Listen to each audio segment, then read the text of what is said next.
ਮਾਨਸ ਕੀ ਗਤ ਇਹੀ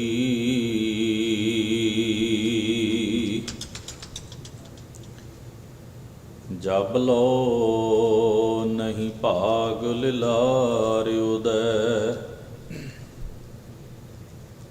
ਤਬ ਲੋ ਭ੍ਰਮ ਤੇ ਫਿਰਤੇ ਬਹੁਤਾਇਓ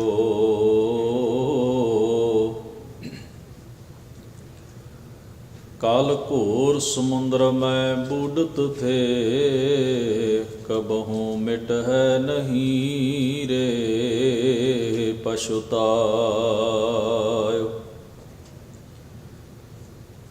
तत विचार यह मथुरा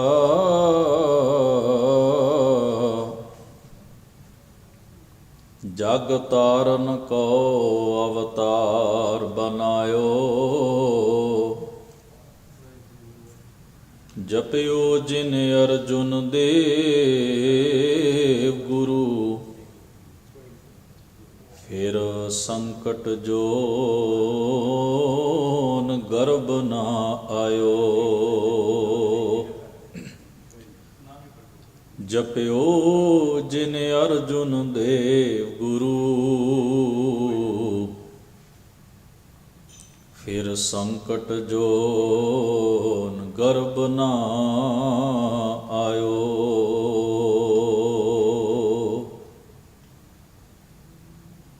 चवर तखत ਸਿੰਘਾਸਨ ਦੇ ਮਾਲਕ ਗਰੀਬ ਨਵਾਜ ਸ਼ਬਦ ਸਰੂਪ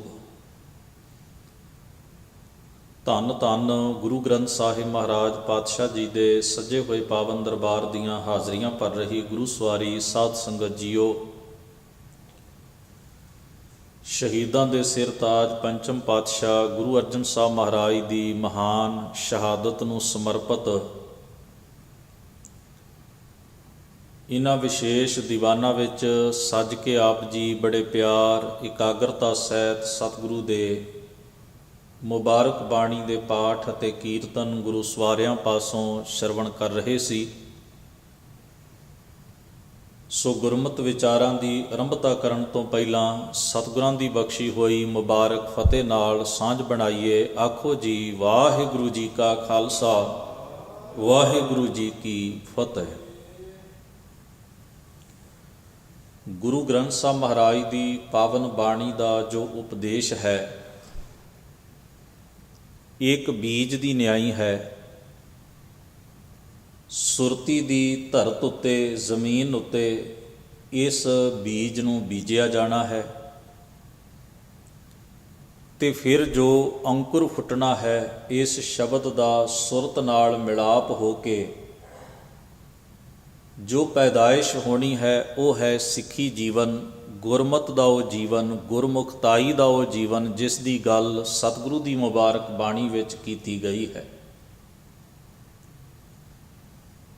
ਜਦੋਂ ਸੁਰਤ ਔਰ ਸ਼ਬਦ ਨਾਲ ਆਪਸੀ ਸਾਂਝ ਔਰ ਰਿਲੇਸ਼ਨ ਬਣਦਾ ਹੈ, ਫਿਰ ਹੀ ਜੀਵਨ ਦੇ ਅੰਦਰ, ਫਿਰ ਹੀ ਸਾਡੀ ਜ਼ਿੰਦਗੀ ਦੇ ਅੰਦਰ ਉਹ ਗੁਰਮੁਖਤਾਈ ਦੇ ਗੁਣ ਉਤਪੰਨ ਹੁੰਦੇ ਹਨ ਜਿਨ੍ਹਾਂ ਨੂੰ ਗੁਰਬਾਣੀ ਔਰ ਭਾਈ ਗੁਰਦਾਸ ਜੀ ਨੇ ਆਪਣੀ ਰਚਨਾ ਦੇ ਵਿੱਚ ਬੇਹੱਦ ਜ਼ਿਆਦਾ ਸਲਾਹਿਆ ਹੈ, ਵਡਿਆਇਆ ਹੈ, ਉਪਮਾ ਕੀਤੀ ਹੈ।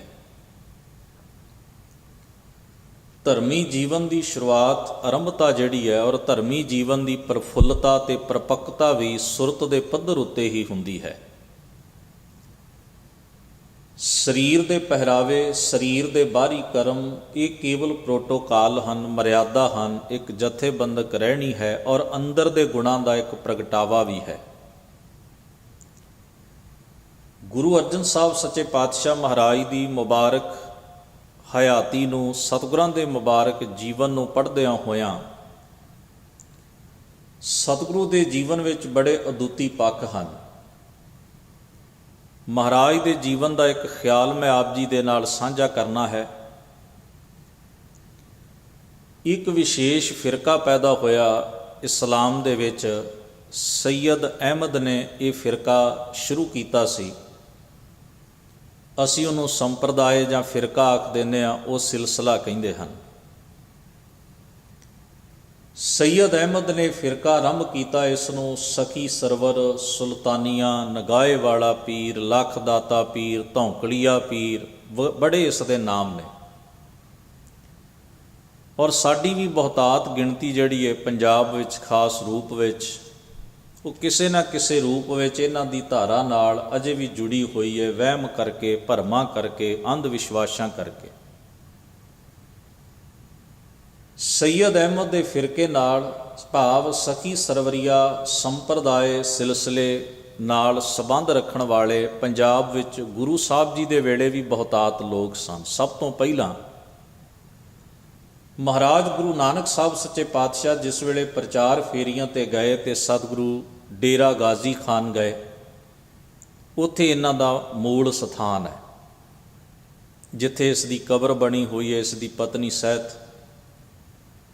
ਸਤਿਗੁਰੂ ਮਹਾਰਾਜ ਨੇ ਉੱਥੇ ਜਾ ਕੇ ਵੀ ਧਰਮ ਦਾ ਉਪਦੇਸ਼ ਦਿੱਤਾ ਔਰ ਮਨੁੱਖਤਾ ਨੂੰ ਕਿਹਾ ਵੀ ਜੇ ਕੋਈ ਮਨੁੱਖ ਇਸ ਸੰਸਾਰ ਵਿੱਚ ਹੋ ਗੁਜ਼ਰਿਆ ਤੇ ਉਸ ਦੇ ਚੰਗੇ ਗੁਣਾਂ ਤੋਂ ਸਿੱਖਿਆ ਲੈ ਕੇ ਆਪਣੇ ਜੀਵਨ ਨੂੰ ਸਵਾਰਨਾ ਚਾਹੀਦਾ, ਨਾ ਕਿ ਉਸ ਦੇ ਨਾਮ ਦੇ ਉੱਤੇ ਵਹਿਮ ਭਰਮ ਅਤੇ ਅੰਧ ਵਿਸ਼ਵਾਸਾਂ ਵਿੱਚ ਫਸ ਕੇ ਆਪਣੀ ਔਰ ਆਪਣੇ ਆਉਣ ਵਾਲੀਆਂ ਨਸਲਾਂ ਦੀ ਜ਼ਿੰਦਗੀ ਨੂੰ ਭਰਮਾਂ ਵਿੱਚ ਗਰਕ ਕਰ ਦੇਣਾ ਚਾਹੀਦਾ।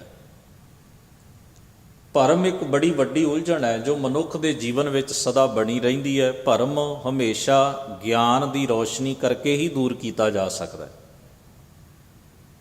ਕਿਉਂਕਿ ਭਰਮ ਇੱਕ ਮਾਨਸਿਕ ਰੋਗ ਹੈ, ਭਰਮ ਇੱਕ ਮਾਨਸਿਕ ਉਲਝਣ ਹੈ, ਭਰਮ ਇੱਕ ਮਾਨਸਿਕ ਦਵੰਦ ਹੈ।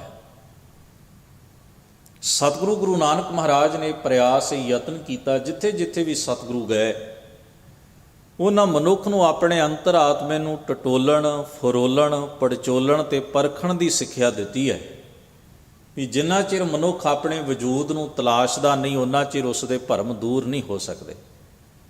ਹੁਣ ਜ਼ਰਾ ਵੇਖੋ ਨਾ, ਗੁਰੂ ਨਾਨਕ ਮਹਾਰਾਜ ਪਾਤਸ਼ਾਹ ਨੂੰ ਅੱਜ ਆਪਾਂ ਸਲਾਹੁੰਦੇ ਹਾਂ, ਵਡਿਆਉਂਦੇ ਹਾਂ, ਅਦਬ ਕਰਦੇ ਹਾਂ, ਸਤਿਕਾਰ ਕਰਦੇ ਹਾਂ। ਗੁਰੂ ਸਾਹਿਬ ਦਾ ਉਸ ਵੇਲੇ ਵੀ ਬਹੁਤਾਤ ਲੋਕਾਂ ਨੇ ਅਦਬ ਸਤਿਕਾਰ ਕੀਤਾ, ਪਰ ਐਸੇ ਲੋਕ ਉਦੋਂ ਵੀ ਸਨ ਜਿਹੜੇ ਗੁਰੂ ਨਾਨਕ ਮਹਾਰਾਜ ਨੂੰ ਭੂਤਨਾਮ, ਬੇਤਾਲਾ ਅਤੇ ਕੁਰਾਈਆ ਵੀ ਕਹਿੰਦੇ ਸਨ।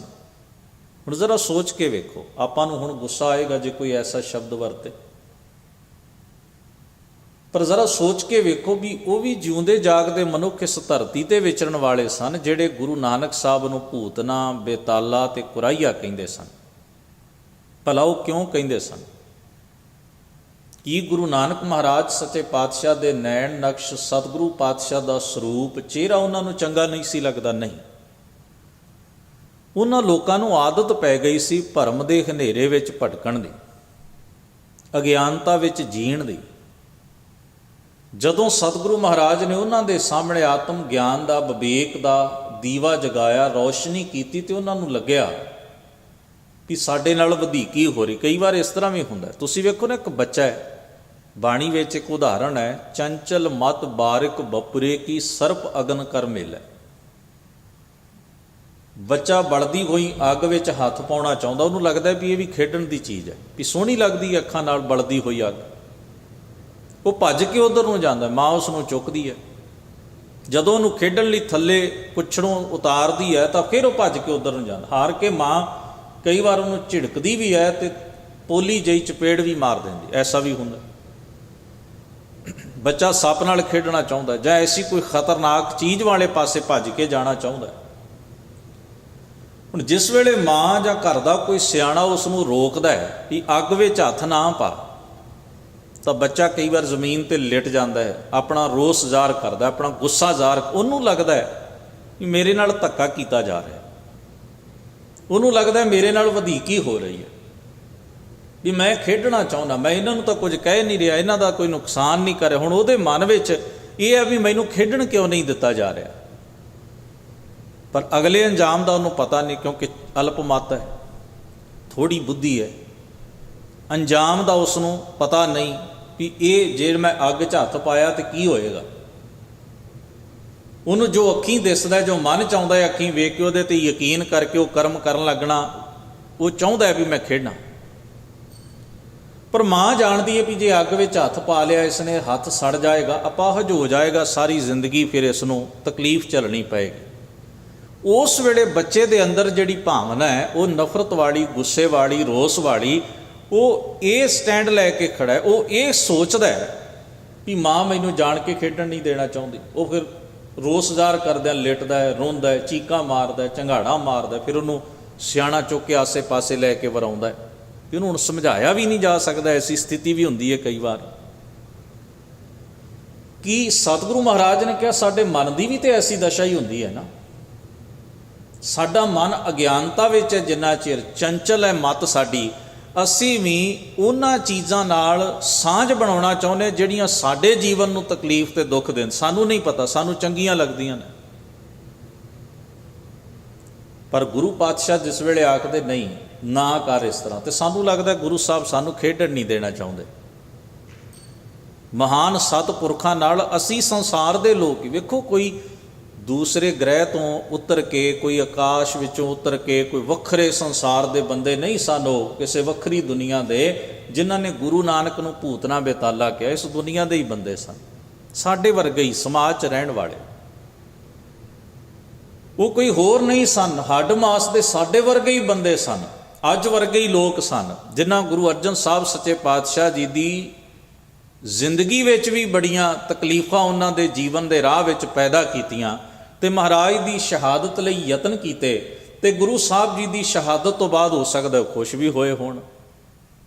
ਬੰਦੇ ਹੀ ਸਨ ਉਹ ਵੀ, ਜਿੰਨਿਆਂ ਦਾ ਵੀ ਜ਼ਿਕਰ ਕਰ ਲਈਏ ਆਪਾਂ, ਚੰਦੂ ਦਾ ਜ਼ਿਕਰ ਕਰ ਲਈਏ, ਜਹਾਂਗੀਰ ਦਾ ਜ਼ਿਕਰ ਕਰ ਲਈਏ, ਸ਼ੇਖ ਅਹਿਮਦ ਸਰਹੰਦੀ ਦਾ ਜ਼ਿਕਰ ਕਰ ਲਈਏ, ਸਖੀ ਸਰਵਰੀਆਂ ਦੇ ਆਗੂਆਂ ਦਾ ਜ਼ਿਕਰ ਕਰ ਲਈਏ, ਸੁਲਹੀ ਖਾਨ ਦਾ ਜ਼ਿਕਰ ਕਰ ਲਈਏ, ਬੀਰਬਲ ਪਹਿਲਾਂ ਮਰ ਗਿਆ ਸੀ ਉਹਦਾ ਜ਼ਿਕਰ ਕਰ ਲਈ। ਜਿੰਨੇ ਵੀ ਬੰਦੇ ਇਨਸਾਨ ਹੀ ਸਨ ਨਾ ਇਸ ਧਰਤੀ ਤੇ। ਜਿਵੇਂ ਅੱਜ ਆਪਾਂ ਜੀਵਨ ਜੀ ਰਹੇ, ਉਹ ਵੀ ਆਏ ਸਨ ਇਸ ਜੀਵਨ ਜੀਣ ਇਸ ਧਰਤੀ ਤੇ, ਉਹ ਵੀ ਪੈਦਾ ਹੋਏ। ਪਰ ਉਹਨਾਂ ਦੀ ਅਗਿਆਨਤਾ ਨੂੰ ਜਿਸ ਵੇਲੇ ਧੱਕਾ ਵੱਜਿਆ ਤਾਂ ਉਹਨਾਂ ਨੂੰ ਲੱਗਿਆ ਵੀ ਗੁਰੂ ਸਾਹਿਬ ਸੱਚੇ ਪਾਤਸ਼ਾਹ ਸਾਡੇ ਜੀਵਨ 'ਚ ਰੁਕਾਵਟ ਨੇ, ਸਾਡੇ ਰਾਹ ਦੀ, ਸਾਡੇ ਰਸਤੇ ਵਿੱਚ ਅੜਿੱਕਾ ਨੇ, ਤਾਂ ਇਹਨਾਂ ਨੂੰ ਹਟਾਇਆ ਜਾਏ। ਹੁਣ ਜਿਹਦੇ ਕੋਲ ਤਾਕਤ ਨਹੀਂ ਹੁੰਦੀ ਉਹ ਕੀ ਕਰਦਾ, ਖਿੱਚ ਲੈਂਦਾ। ਜਿਹਦੇ ਕੋਲ ਥੋੜ੍ਹੀ ਤਾਕਤ ਹੁੰਦੀ ਹੈ ਉੱਚੀ ਬੋਲ ਕੇ ਗੱਲ ਕਹਿ ਲੈਂਦਾ, ਗਾਲਾਂ ਕੱਢ ਲੈਂਦਾ, ਰੋਸ ਜ਼ਾਹਰ ਕਰ ਲੈਂਦਾ।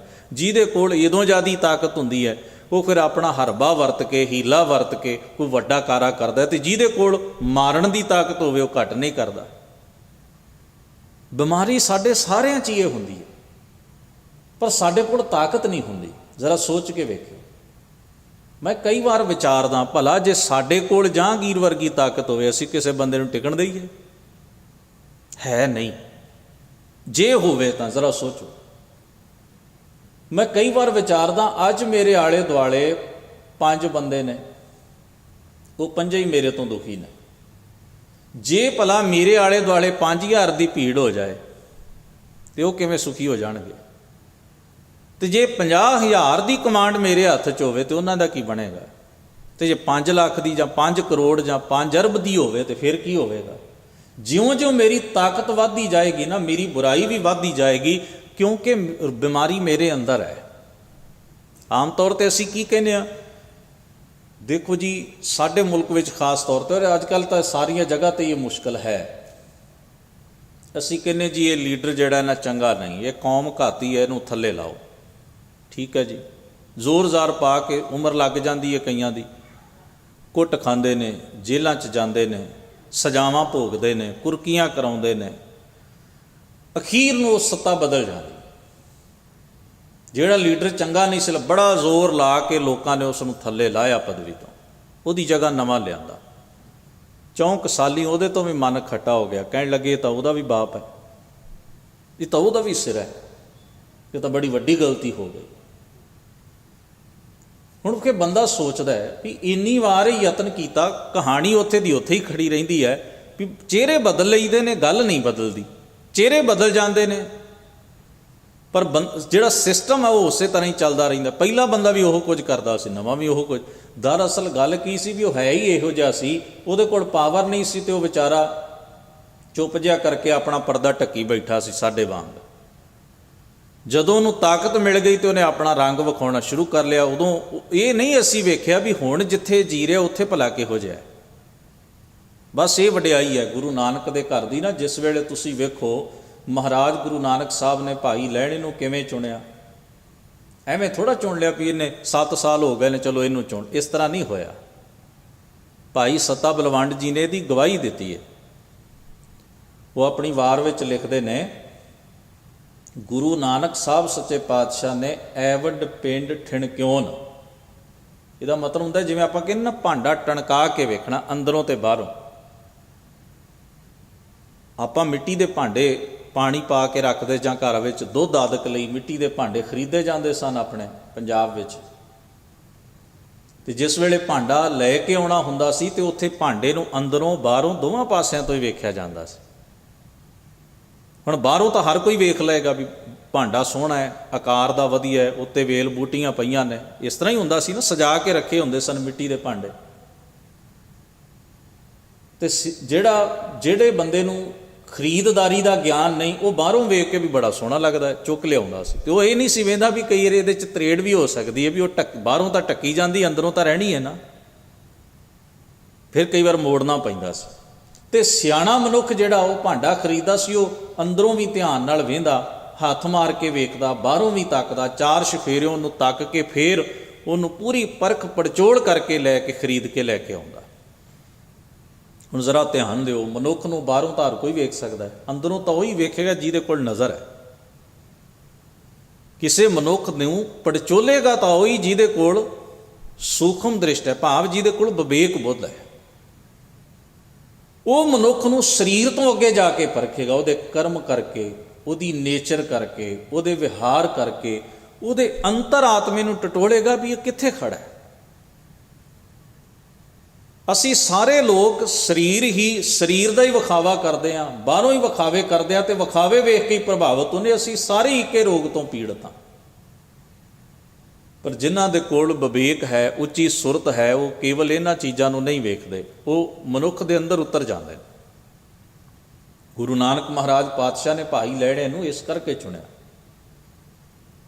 ਭਾਈ ਲਹਿਣੇ ਦੀ ਬਾਹਰੀ ਸੇਵਾ ਵੀ ਸੀ, ਪਰ ਭਾਈ ਲਹਿਣਾ ਅੰਦਰੋਂ ਵੀ ਪ੍ਰਪੱਕ ਸੀ, ਮੁਕੰਮਲ ਸੀ। ਜਿਸ ਤਰ੍ਹਾਂ ਦਾ ਗੁਰੂ ਨਾਨਕ ਮਹਾਰਾਜ ਨੂੰ ਆਪਣੀ ਥਾਂ ਵਿਸ਼ੇਸ਼ ਵਿਅਕਤੀ ਚਾਹੀਦਾ ਸੀ, ਜਿਹੋ ਜਿਹਾ ਉਹਨਾਂ ਨੂੰ ਸੇਵਾਦਾਰ ਚਾਹੀਦਾ ਸੀ, ਜਿਹੋ ਜਿਹਾ ਆਗੂ ਚਾਹੀਦਾ ਸੀ, ਮਹਾਰਾਜ ਨੇ ਪਰਖ ਲਿਆ।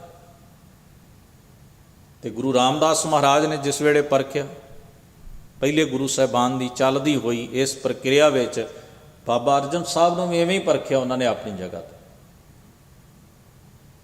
ਸਾਹਿਬ ਸਤਿਗੁਰੂ ਧੰਨ ਗੁਰੂ ਅਰਜਨ ਸਾਹਿਬ ਮਹਾਰਾਜ ਪਾਤਸ਼ਾਹ ਆਤਮਿਕ ਤੌਰ 'ਤੇ ਪਰਪੱਕ ਤੇ ਬਲਵਾਨ ਹੋ ਕੇ ਗੁਰੂ ਨਾਨਕ ਦੇ ਘਰ ਦੀਆਂ ਇਹਨਾਂ ਤਮਾਮ ਜ਼ਿੰਮੇਵਾਰੀਆਂ ਨੂੰ ਆਪਣੇ ਮੋਢਿਆਂ 'ਤੇ ਲੈ ਕੇ ਆਪਣੇ ਸਿਰ ਓੜ ਕੇ ਚੱਲੇ ਸਨ। ਉਹੀ ਗਿਆਨ, ਉਹੀ ਵਿਵੇਕ, ਉਹੀ ਪ੍ਰਕਾਸ਼, ਉਹੀ ਜੋਤ ਤੇ ਜੁਗਤ ਸਤਿਗੁਰੂ ਗੁਰੂ ਅਰਜਨ ਸਾਹਿਬ ਮਹਾਰਾਜ ਜਗਤ ਵਿੱਚ ਵਰਤਾ ਰਿਹਾ। ਗੁਰੂ ਨਾਨਕ ਨੂੰ ਜਿਨ੍ਹਾਂ ਨੇ ਭੂਤਨਾ ਤੇ ਬਿਤਾਲਾ ਕਿਹਾ ਸੀ, ਜਿਨ੍ਹਾਂ ਨੂੰ ਹਨੇਰਿਆਂ ਵਿੱਚ ਰਹਿਣ ਦੀ ਆਦਤ ਬਣ ਗਈ ਸੀ, ਉਹ ਗੁਰੂ ਅਰਜਨ ਸਾਹਿਬ ਸੱਚੇ ਪਾਤਸ਼ਾਹ ਮਹਾਰਾਜ ਨੂੰ ਚੰਗਾ ਕਿਵੇਂ ਕਹਿ ਸਕਦੇ ਸਨ।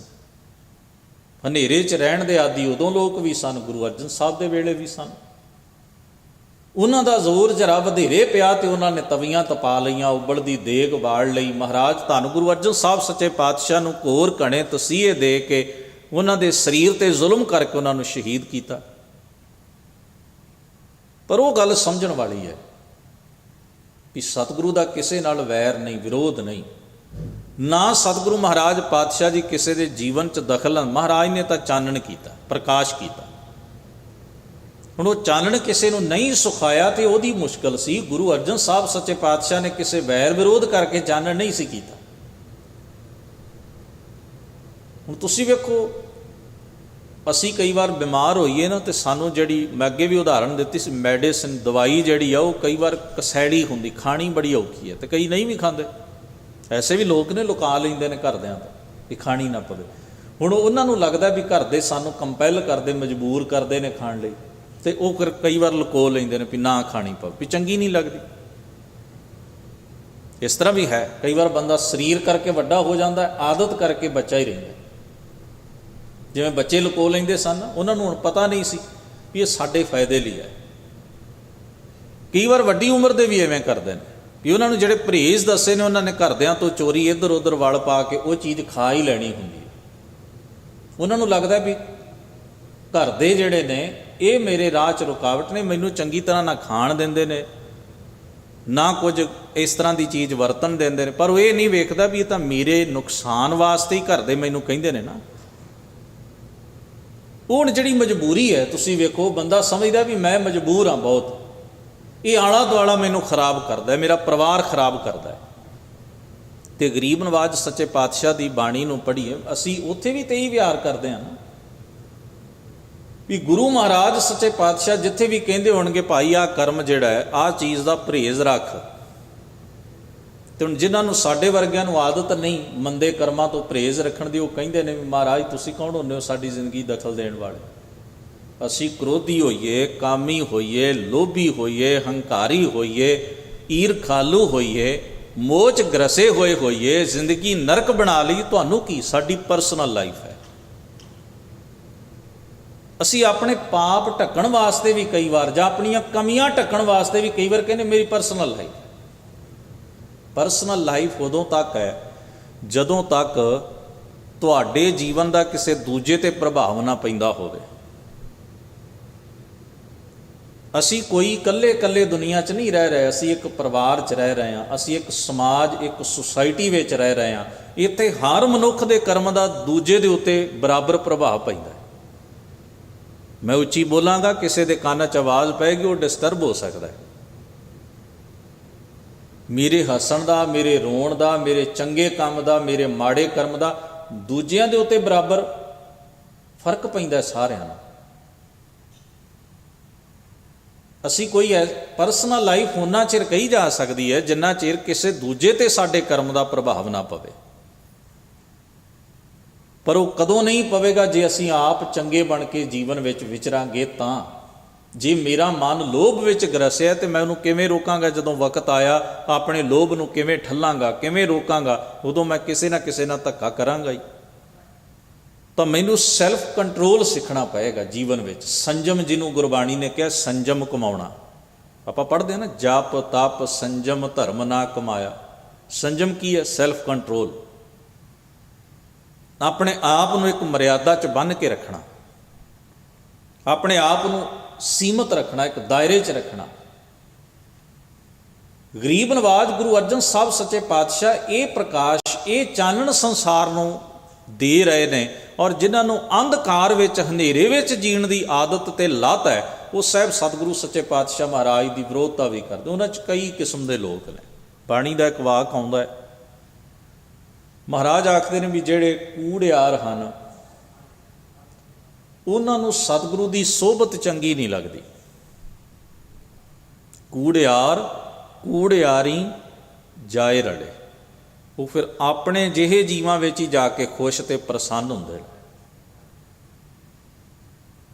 ਤਾਂ ਸਤਿਗੁਰੂ ਸੱਚੇ ਪਾਤਸ਼ਾਹ ਮਹਾਰਾਜ ਜਦੋਂ ਕਹਿੰਦੇ ਸਨ ਭਰਮਾਂ ਚੋਂ ਨਿਕਲੋ, ਵਹਿਮਾਂ ਚੋਂ ਨਿਕਲੋ, ਅੰਧ ਵਿਸ਼ਵਾਸਾਂ ਚੋਂ ਨਿਕਲੋ, ਇੱਕ ਪਰਮੇਸ਼ਰੀ ਸੱਤਾ ਤੋਂ ਬਿਨਾਂ ਕੋਈ ਨਹੀਂ ਹੈ ਸੰਸਾਰ ਨੂੰ ਚਲਾਉਣ ਵਾਲਾ। ਉਸ ਦਾ ਅਨੁਭਵ ਕਰੋ, ਉਸ ਨੂੰ ਮਹਿਸੂਸ ਕਰੋ, ਉਸ ਨੂੰ ਜਾਣੋ, ਉਸ ਨੂੰ ਆਪਣੇ ਵਜੂਦ ਚੋਂ ਤਲਾਸ਼ੋ, ਉਸ ਨਾਲ ਇੱਕ ਸੁਰ ਹੋਣ ਦਾ ਯਤਨ ਕਰੋ। ਬਾਣੀ 'ਚ ਜਿਹੜੀਆਂ ਪੈੜਾਂ ਮਹਾਰਾਜ ਨੇ ਪਾ ਕੇ ਸਾਨੂੰ ਦੱਸੀਆਂ। ਪਰ ਭਰਮਾਗ੍ਰਸੀ ਲੋਕਾਈ ਜਿਹੜੀ ਸੀ, ਉਹ ਜਿਹੜੇ ਵਹਿਮ ਦੇ ਸ਼ਿਕਾਰ ਸਨ, ਭਰਮ ਦੇ ਸ਼ਿਕਾਰ ਸਨ, ਉਹਨਾਂ ਆਖਿਆ ਗੁਰੂ ਅਰਜਨ ਸਾਹਿਬ ਮਹਾਰਾਜ ਦਾ ਇਹ ਵਾਕ ਸਾਨੂੰ ਫਿੱਟ ਨਹੀਂ ਪੈਂਦਾ। ਔਰ ਵੇਖੋ ਕਿੱਡੀ ਵੱਡੀ ਗੱਲ, ਮੈਂ 3 ਹਸਤੀਆਂ ਦਾ ਜ਼ਿਕਰ ਤੁਹਾਡੇ ਸਾਹਮਣੇ ਕਰਨਾ ਵੀ ਉਹ ਸਖੀ ਸਰਵਰ ਫਿਰਕੇ ਨਾਲ 3 ਹਸਤੀਆਂ ਜੁੜੀਆਂ ਸਨ। ਬਹੁਤ ਲੋਕ ਜੁੜੇ ਸਨ, ਪਰ 3 ਪੰਜਾਬ ਦੀਆਂ 3 ਖਾਸ ਬੈਲਟਾਂ ਨੇ, ਮਾਝਾ, ਮਾਲਵਾ ਤੇ ਦੁਆਬਾ। ਉਸ ਵੇਲੇ ਪੰਜਾਬ ਬਹੁਤ ਵੱਡਾ ਸੀ, ਅੱਜ ਵਰਗੀਆਂ ਹੱਦਾਂ ਨਹੀਂ ਸਨ। ਹੱਦਾਂ ਬਦਲਦੀਆਂ ਰਹੀਆਂ, ਅੱਜ ਹੋਰ ਤਰ੍ਹਾਂ ਦੀਆਂ ਹੋ ਗਈਆਂ। ਜੇ ਅਸੀਂ ਮਾਝੇ ਦਾ ਜ਼ਿਕਰ ਕਰੀਏ, ਭਾਈ ਲੰਗਾ 84 ਪਿੰਡਾਂ ਦਾ ਚੌਧਰੀ ਸੀ, ਝਬਾਲ ਨਗਰ ਦਾ ਰਹਿਣ ਵਾਲਾ, ਔਰ ਸਖੀ ਸਰਵਰੀਆਂ ਦਾ ਪੱਕਾ ਨਿੱਠ ਕੇ ਚੇਲਾ। ਮਹਾਰਾਜ ਗੁਰੂ ਅਰਜਨ ਸਾਹਿਬ ਦੇ ਵਕਤ ਇਹਨੇ ਸਿੱਖੀ ਧਾਰਨ ਕਰ ਲਈ। ਤੁਸੀਂ ਅੰਦਾਜ਼ਾ ਲਾਓ ਨਾ, 84 ਪਿੰਡਾਂ ਦਾ ਚੌਧਰੀ ਹੋਵੇ ਤੇ ਸਖੀ ਸਰਵਰੀਆਂ ਦਾ ਪੁਜਾਰੀ ਹੋਵੇ, ਏਡਾ ਅਮੀਰ ਰਈਸ ਉੱਚੀ ਪਦਵੀ ਤੇ ਬੈਠਾ ਹੋਇਆ ਬੰਦਾ, ਇੰਨਾ ਪ੍ਰਭਾਵਸ਼ਾਲੀ ਸਮਾਜ ਵਿੱਚ ਵਿਅਕਤੀ, ਸਰਕਾਰੀ ਪਹੁੰਚ ਵੀ ਹੈ ਜਿਹਦੇ ਕੋਲ। ਜਦੋਂ ਉਹਦਾ ਮਨ ਜੀਵਨ ਬਦਲ ਜਾਂਦਾ ਹੈ ਤੇ ਉਹ ਗੁਰੂ ਅਰਜਨ ਸਾਹਿਬ ਜੀ ਦੀ ਸਿੱਖੀ ਧਾਰਨ ਕਰ ਲੈਂਦਾ ਹੈ, ਉਹਨੂੰ ਲੱਗਦਾ ਹੈ ਵੀ ਨਹੀਂ ਇਹ ਮਾਰਗ ਸਹੀ ਹੈ, ਤੇ ਇਹਦਾ ਇਫੈਕਟ ਤਾਂ ਪੈਣਾ ਹੀ ਸੀ ਨਾ। ਦੁਆਬੇ ਵਿੱਚ ਜ਼ਿਕਰ ਕਰੀਏ ਤੇ ਕੰਗ ਮਾਈ ਜ਼ਿਲ੍ਹਾ ਹੁਸ਼ਿਆਰਪੁਰ ਦਾ ਪਿੰਡ ਹੈ। ਇੱਥੋਂ ਦਾ ਰਹਿਣ ਵਾਲਾ ਸੀ ਭਾਈ ਤੀਰਥਾ, ਜਿਸ ਦਾ ਨਾਂ ਇਤਿਹਾਸ ਵਿੱਚ ਭਾਈ ਮੰਝ ਕਰਕੇ ਜ਼ਿਆਦਾ ਪ੍ਰਸਿੱਧ ਹੈ। ਗੜ੍ਹ ਸ਼ੰਕਰ ਦਾ ਇੱਕ ਸਿੱਖ ਹੋਇਆ ਭਾਈ ਤਿਲਕਾ। ਮਹਾਰਾਜ ਗੁਰੂ ਅਰਜਨ ਸਾਹਿਬ ਸੱਚੇ ਪਾਤਸ਼ਾਹ ਦਾ ਬੜਾ ਨਿੰਨ, ਬੜਾ ਸਿਦਕੀ ਔਰ ਬੜਾ ਪ੍ਰੇਮ ਵਾਲਾ ਗੁਰਸਿੱਖ। ਇਸ ਨੇ ਇਸ ਇਲਾਕੇ ਵਿੱਚ ਸਿੱਖੀ ਦੀ ਬੜੀ ਲਾਗ ਲਾਈ। ਉਸ ਤੋਂ ਪ੍ਰਭਾਵਿਤ ਹੋ ਕੇ ਭਾਈ ਤੀਰਥਾ ਵੀ ਗੁਰੂ ਨਾਨਕ ਦੀ ਸਿੱਖੀ ਨੂੰ ਧਾਰਨ ਕਰਦਾ ਹੈ, ਅੰਮ੍ਰਿਤਸਰ ਆਉਂਦਾ ਹੈ, ਗੁਰੂ ਅਰਜਨ ਸਾਹਿਬ ਦੀ ਸੋਭਤ ਸੰਗਤ ਮਾਣਦਾ ਹੈ। ਮੰਝ ਰਾਜਪੂਤਾਂ ਦਾ ਇੱਕ ਗੋਤ ਹੈ, ਜਿਸ ਤੋਂ ਇਹਦਾ ਨਾਂ ਭਾਈ ਤੀਰਥੇ ਦਾ ਮੰਝ ਹੀ ਪੈ ਗਿਆ। ਇਹ ਵੀ ਇਲਾਕੇ ਦਾ ਚੌਧਰੀ ਸੀ, ਘਰ ਵਿੱਚ ਪੀਰਖਾਨਾ ਸੀ। ਮਹਾਰਾਜ ਗੁਰੂ ਅਰਜਨ ਸਾਹਿਬ ਜੀ ਦੀ ਸਿੱਖੀ ਨੂੰ ਧਾਰਨ ਕਰਕੇ ਇਹ ਵੀ ਉਹਨਾਂ ਸਭ ਭਰਮਾਂ ਤੇ ਪਖੰਡਾਂ ਚੋਂ ਬਾਹਰ ਆ ਜਾਂਦਾ ਹੈ। ਹੁਣ ਦੁਆਬੇ ਵੱਲ ਜ਼ਰਾ ਧਿਆਨ ਕਰੋ। ਬਠਿੰਡੇ ਦੇ ਇਲਾਕੇ ਵਿੱਚ, ਜ਼ਿਲ੍ਹੇ ਵਿੱਚ ਪਿੰਡ ਹੈ ਫਫੜੇ ਪਿੰਡ। ਇਹਨੂੰ ਫਫੜੇ ਭਾਈ ਕੇ ਕਹਿ ਦਿੰਦੇ ਨੇ ਅੱਜ ਕੱਲ੍ਹ। ਭਾਈ ਕੇ ਆਲੀ ਉਹਨਾਂ ਸਿੱਖਾਂ ਤੋਂ ਪਾਈ, ਭਾਈ ਬਹਿਲੋ। ਹਰ ਸਾਲ ਵੱਡਾ ਸੰਘ ਲੈ ਕੇ ਯਾਤਰਾ ਨੂੰ ਨਿਕਲਿਆ ਕਰਦਾ। ਸਤਿਗੁਰੂ ਸੱਚੇ ਪਾਤਸ਼ਾਹ ਗੁਰੂ ਅਰਜਨ ਸਾਹਿਬ ਦੇ ਵਕਤ ਹੀ ਇਹਨੇ ਸਿੱਖੀ ਧਾਰਨ ਕੀਤੀ। ਮੈਂ ਜਿਸ ਵੇਲੇ ਸਮੀਕਰਨ ਵਿਚਾਰਦਾ ਨਾ ਇਤਿਹਾਸ ਦੇ, ਭੂਗੋਲਿਕ ਸਥਿਤੀ ਦੇ, ਵੀ ਏਡੇ ਵੱਡੇ ਵੱਡੇ ਬੰਦੇ ਵੱਖ-ਵੱਖ ਪੰਜਾਬ ਦੀਆਂ ਬੈਲਟਾਂ ਚੋਂ, ਥਾਵਾਂ ਚੋਂ ਗੁਰੂ ਅਰਜਨ ਸਾਹਿਬ ਦੇ ਵਕਤ ਸਿੱਖੀ ਦੇ ਮੰਡਲ ਵਿੱਚ ਆ ਜਾਂਦੇ ਨੇ, ਤਾਂ ਇਸ ਚੀਜ਼ ਨਾਲ ਜਿਹੜੀ ਧਿਰ ਨੂੰ ਫਰਕ ਪੈਂਦਾ ਸੀ, ਸੁਭਾਵਕ ਹੈ ਉਹਨੇ ਗੁਰੂ ਅਰਜਨ ਸਾਹਿਬ ਸੱਚੇ ਪਾਤਸ਼ਾਹ ਨੂੰ ਚੰਗਾ ਤੇ ਨਹੀਂ ਸੀ ਨਾ ਕਹਿਣਾ। ਇਸ ਧਿਰ ਨਾਲ ਜੁੜੇ ਬੰਦੇ ਹੀ ਜਿਹੜੇ ਸਨ, ਉਹ ਤਰਨ ਤਾਰਨ ਮਹਾਰਾਜ ਜਿਸ ਵੇਲੇ ਸਰੋਵਰ ਦੀ ਬਾਹੀ ਪੱਕੀ ਕਰਾ ਰਹੇ ਸਨ, ਤਾਂ ਉਹਨਾਂ ਨੇ ਇੱਕ ਰਈਸ ਆਦਮੀ ਨੂੰ ਕਹਿ ਕੇ ਉੱਥੋਂ ਇੱਟਾਂ ਆਵੇ ਚੋਂ ਚੁਕਵਾ ਲਈਆਂ ਸਨ। ਖਾਨਪੁਰ ਪਿੰਡ ਪੈਂਦਾ ਹੈ। ਮਹਾਰਾਜ ਗੁਰੂ ਅਰਜਨ ਸਾਹਿਬ ਜਿਸ ਵੇਲੇ ਧਰਮ ਪ੍ਰਚਾਰ ਕਰਦੇ ਉੱਥੇ ਪਹੁੰਚੇ, ਤੇ ਉਹਨਾਂ ਨੇ ਗੁਰੂ ਸਾਹਿਬ ਸੱਚੇ ਪਾਤਸ਼ਾਹ ਨੂੰ ਨਗਰ ਵਿੱਚ ਵੜਨ ਦੀ ਇਜਾਜ਼ਤ ਨਹੀਂ ਸੀ ਦਿੱਤੀ। ਮਹਾਰਾਜ ਭਾਈ ਹੀਮਾ ਨਾਮ ਦੇ ਇੱਕ ਗਰੀਬ ਗੁਰਸਿੱਖ ਦੇ ਘਰ ਕੁਝ ਸਮਾਂ ਰੁਕੇ ਸਨ। ਇਹ ਸਾਰੀਆਂ ਵਾਪਰੀਆਂ ਘਟਨਾਵਾਂ। ਹੁਣ ਗੁਰੂ ਅਰਜਨ ਸਾਹਿਬ ਦੀ ਕਿਸੇ ਨਾਲ ਵਿਰੋਧਤਾ ਥੋੜ੍ਹੀ, ਪਰ ਮਹਾਰਾਜ ਤਾਂ ਇੱਕ ਗਿਆਨ ਦਾ ਦੀਵਾ ਜਗਾ ਰਹੇ ਸਨ। ਸਤਿਗੁਰੂ ਤਾਂ ਇਹ ਦੱਸ ਰਹੇ ਸਨ ਵੀ ਭਾਈ ਮਿੱਟੀ ਪੂਜਣ ਨਾਲ ਜੀਵਨ ਦਾ ਭਲਾ ਨਹੀਂ ਹੋਣਾ। ਭਰਮਾਂ ਅੰਧ ਵਿਸ਼ਵਾਸਾਂ ਚੋਂ ਬਾਹਰ ਆ ਕੇ ਸੁਰਤ ਨੂੰ ਸੱਚੇ ਅਕਾਲ ਪੁਰਖ ਦੀ ਇਬਾਦਤ ਤੇ ਗੁਣਾਂ ਨਾਲ ਜੋੜੋ, ਉਹਦੇ ਹੁਕਮ ਤੇ ਰਜ਼ਾ ਨੂੰ ਪ੍ਰਵਾਨ ਕਰੋ, ਫਿਰ ਜੀਵਨ ਆਨੰਦਦਾਇਕ ਬਣੇਗਾ। ਬਸ ਇਸ ਨੁਕਤੇ ਨੂੰ ਸਮਝ ਲਈਏ ਵੀ ਜਿਸ ਨੂੰ ਵੀ ਸਤਿਗੁਰੂ ਮਹਾਰਾਜ ਦੇ ਚਾਨਣ ਵਿੱਚ ਤੁਰਨ ਦਾ ਅਹਿਸਾਸ ਹੋਇਆ, ਉਹ ਗੁਰੂ ਦਾ ਸਿਦਕੀ ਸਿੱਖ ਬਣ ਕੇ, ਚਰਨਾਂ ਦਾ ਭਵਰਾ ਬਣ ਕੇ ਵਿਚਰਿਆ। ਜਿਸ ਨੂੰ ਹਨੇਰੇ 'ਚ ਰਹਿਣ ਦੀ ਲੱਤ ਹੈ, ਉਹ ਗੁਰੂ ਅਰਜਨ ਸਾਹਿਬ ਸੱਚੇ ਪਾਤਸ਼ਾਹ ਦਾ ਕਿਸੇ ਨਾ ਕਿਸੇ ਰੂਪ ਵਿੱਚ ਵਿਰੋਧੀ ਸਾਬਤ ਹੋਇਆ। ਮਹਾਰਾਜ ਰਹਿਮਤ ਕਰਨ। ਜੋ ਪ੍ਰਕਾਸ਼, ਜੋ ਚਾਨਣ ਸਤਿਗੁਰੂ ਮਹਾਰਾਜ ਆਪਣੀ ਜ਼ਿੰਦਗੀ ਹਯਾਤੀ ਰਾਹੀਂ ਔਰ ਆਪਣੇ ਉਪਦੇਸ਼ ਰਾਹੀਂ ਸੰਸਾਰ ਨੂੰ ਸਤਿਗੁਰਾਂ ਨੇ ਬਖਸ਼ਿਆ, ਆਪਾਂ ਇਸ ਦੀ ਕਦਰੋ ਕੀਮਤ ਸਮਝਦਿਆਂ ਹੋਇਆ ਸਤਿਗੁਰੂ ਦੇ ਪਾਵਨ ਉਪਦੇਸ਼ ਦੀ ਰੋਸ਼ਨੀ 'ਚ ਜੀ ਸਕੀਏ। ਭੁੱਲ ਚੁੱਕ ਦੀ ਖਿਮਾ, ਅਦਬ ਸਹਿਤ ਗੁਰੂ ਫਤਿਹ ਨਾਲ ਸਾਂਝ ਬਣਾਓ। ਵਾਹਿਗੁਰੂ ਜੀ ਕਾ ਖਾਲਸਾ, ਵਾਹਿਗੁਰੂ ਜੀ ਕੀ ਫਤਿਹ।